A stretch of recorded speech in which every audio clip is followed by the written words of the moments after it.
take a look at all this fucking junk?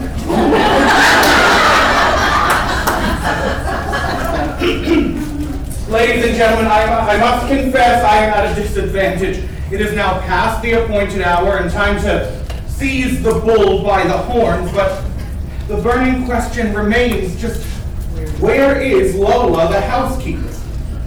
I feel it behooves us to forge ahead, and we cannot wait all evening, so I call upon Chuck, loyal stagehand. Yeah, what? Play tape one, if you would, my good man. What? Take one. Well, why don't you go cover the TV first, genius? I think you're number one, too. Good evening, Pettibone, and welcome, my dear family. Yes, it is I, Bartholomew T. Cosmo, speaking to you from the grave. And I assume that all my heirs are gathered here tonight, along with a boatload of imposters as well. Well, Pettibone, we can take care of them, can't we? We can? Well, of course we can. And we must. Before I reveal the details of my disposition of my earthly goods, Pettibone, here are 4 envelopes, and I will have them in this box on the bookcase. Gather them, and they will help you identify each of them.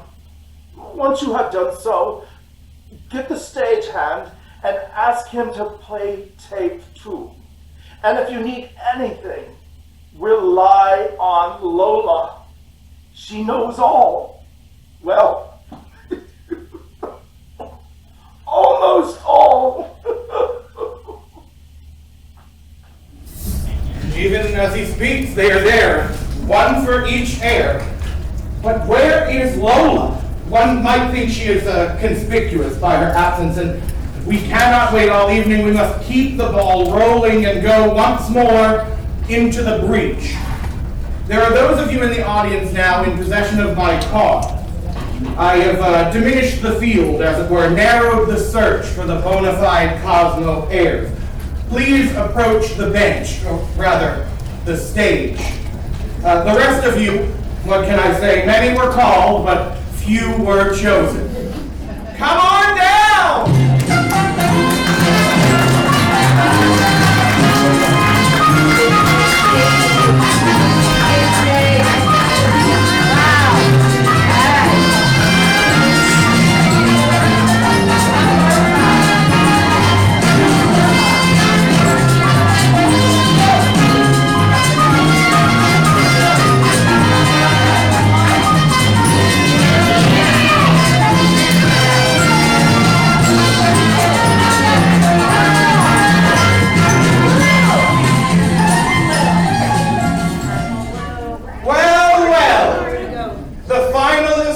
Cosmo Inheritance Derby. Let the games begin.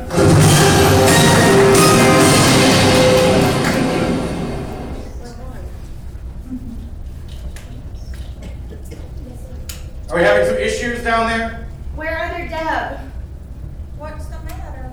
I only have 2 Deb. Where are you? Are you with Dad? Oh, over here.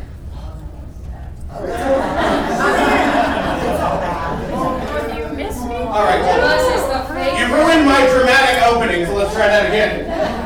Let the games begin.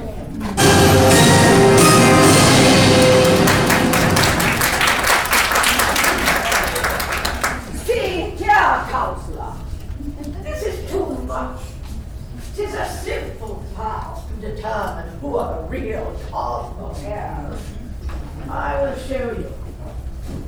Let me go get driver's license, medical marijuana card, my personal favorite, Mensa membership card. She's right, Pettibone. You can can this whole routine. I've got plenty of ID to prove that I am Bertha Cosmo. I'd like someone to prove I'm not.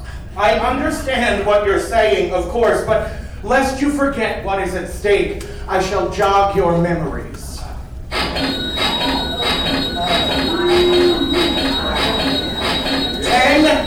million.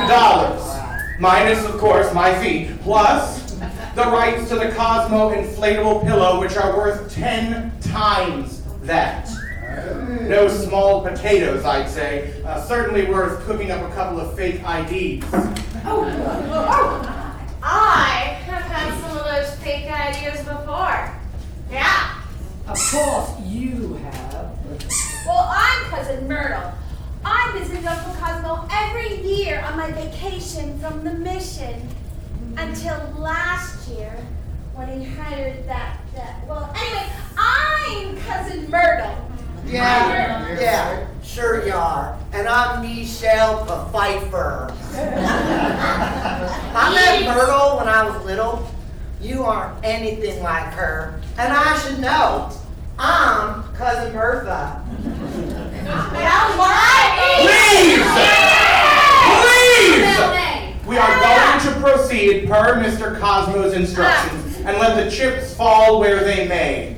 That's it. End of discussion.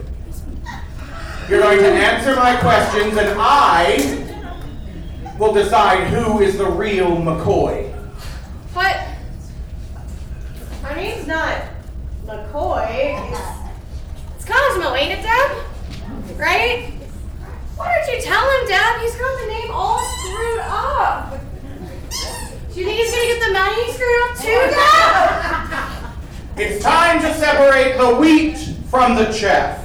What is he talking about, Deb? I don't want no cereal. Oh, I am here to get my money because that's how Deb says you get babes.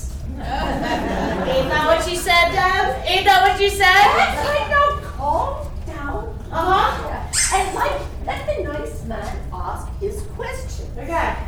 I'm not afraid of that, you know.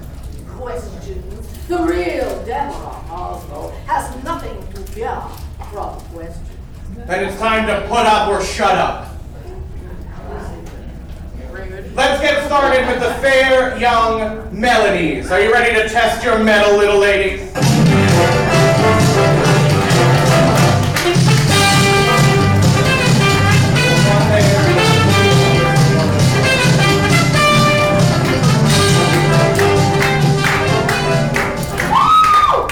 Melanie number 1.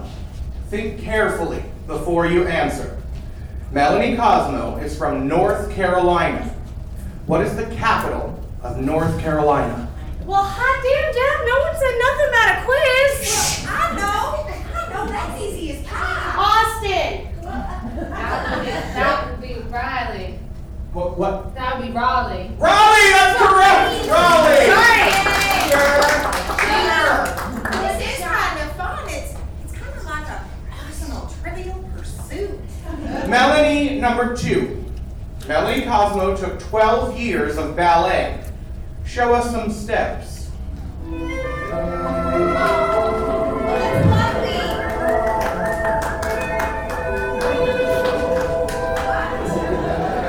you a tap dancer? Juliet!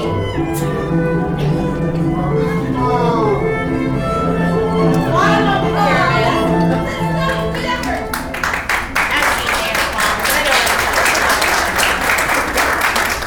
I think you might need at least a partial refund for those lessons.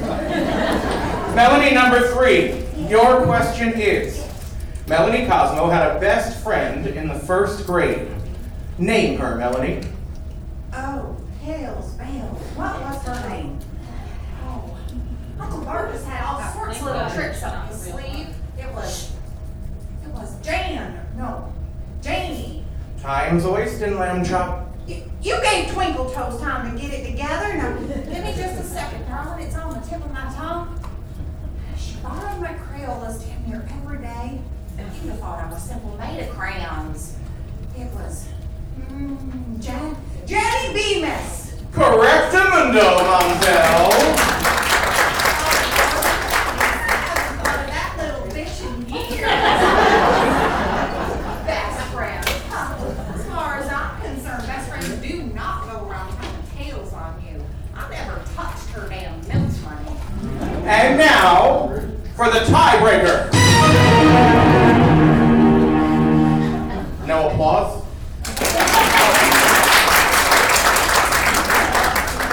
You will all have an opportunity to answer. It is a question that only the real Melanie could answer, and it is multiple choice. However, and here's the kicker, you must be able to elaborate. Melanie Cosmo lost her virginity, A, in a laundromat, B, in the back seat of an '89 Ford Galaxy, or C, at Walmart. Melanie number 1, It was at the laundromat. elaborate. I mean, that Billy Joe Hunter, man, he wanted to see that spin cycle. Chuck, the tribe has spoken. Call me. I love you. Call me. Melanie number 2, In the back of the car. what color was the car? Purple. Chuck, you are no longer in the running to be America's next top model. You big faker, you. That's it, Harvey, I win. I win. Perhaps, if you can answer the question. But honey, I'm the only one left. That cuts no ice with me, I'm afraid. I'm gonna need an answer. So, no gentleman would expect a lady to answer a question such as this one. The buzzer stands poised. How much money did you say we were talking about here?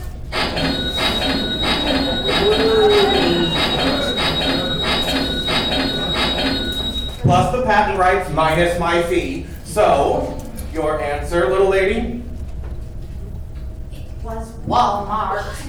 What department? What? Oh, you say it was the automotive section, okay? Stu Douglas worked their weekends, and I went to see if I could get a discount on tires for my Camaro. It was all over in about 3 minutes, because evidently Buster didn't know the meaning of the word foreplay. Or else he thought it was a golfing term. Are you happy now? We've got ourselves a winner here!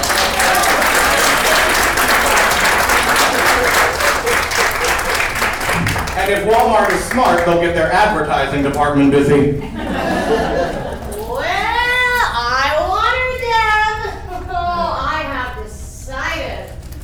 Can I have her, Deb? Can I? Shush, shush, Evie. Remember, she is your cousin. When it comes to shedding, we don't consider relations. Well, then how come you have all those uncles who stay over, Deb?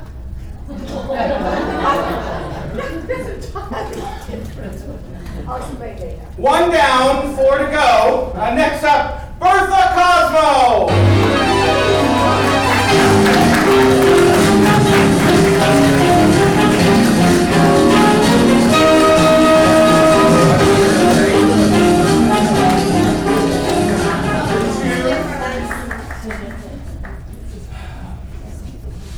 Bertha number 1.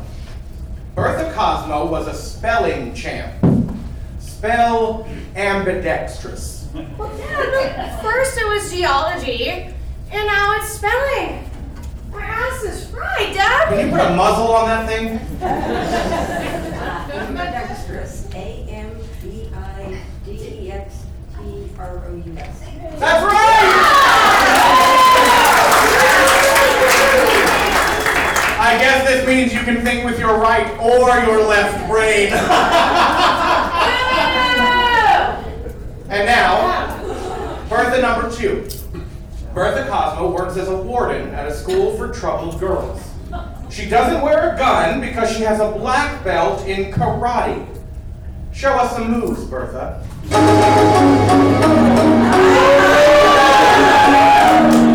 Everybody wants to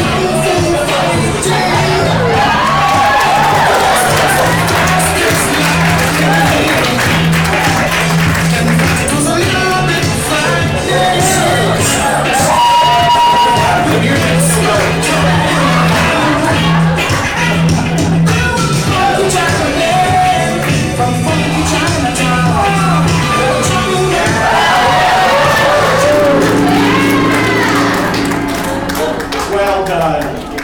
And last but not least, Bertha number 3. When she was little, Bertha had an invisible playmate. For a chance to stay in the game, who was that playmate? That's ridiculous. I most certainly did not have an invisible anything. Bart must have gone off the head in the end. He was playing with the proverbial full deck, Bertha. Pay or play. I can't. It's ridiculous. What's that noise? Could it be the sound of $10 million and a patent flying out the window? Dundles. Mr. Pudgy Dundles. And what was Mr. Pudgy Dundle? What do you mean, what was he? He was imaginary. Not good enough. Mr. Dundles was my imaginary sheep. He was my imaginary sheep. Oh my God, Dub, and they say something's wrong with me. At least I ain't got no pretend sheep wandering around in here. Hey, I don't think you got much of anything wandering around up there. And where? And now, let's cut to the chase, shall we, Berthas? Your final question, the tiebreaker.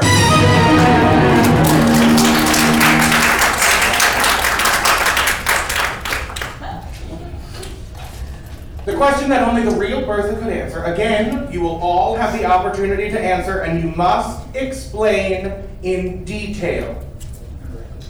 Even though Bertha is now involved in law enforcement, it wasn't always that way. When she was 17, she was arrested, A, at the prom, B, at the drive-in, or C, at Kmart. Uncle Cosmo always loved this story. Please, no comments. Bertha number 1. At the drive-in, she was imitating the characters of Rocky Horror Picture Show, and she decided to be all the characters. Are you speaking about yourself in the third person right now? Yes. Chuck. You are the weakest link. Goodbye. Bertha number 2. Walmart. That wasn't even a choice. Chuck. Now, sachet away.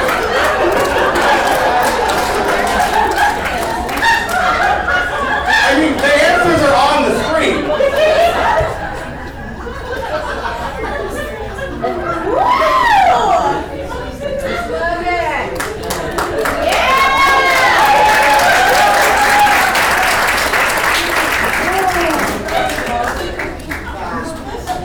Oh, boy. Well, Bertha number 3. It was the prom. See, I didn't have a date. This friend of mine, Jason Carpentino, we called him Reptile. He didn't have a date neither. So we bought a couple cans of oil, you know, the real heavy viscosity stuff. Oh, Lord. And we opened them. Then we went screaming into the dance on Reptile's Harley and threw it all over the prom queen and her court. It was so much fun. Well, I think that sounds just awful.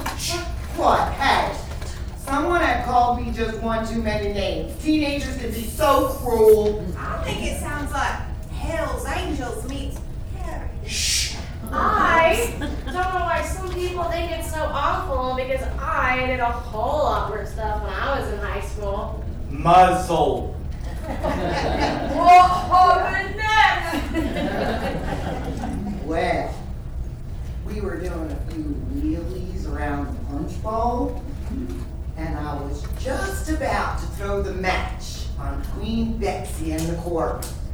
But the guidance counselor jumped out in front of the bike, giving Reptile the option of sending him to hog heaven or swerving.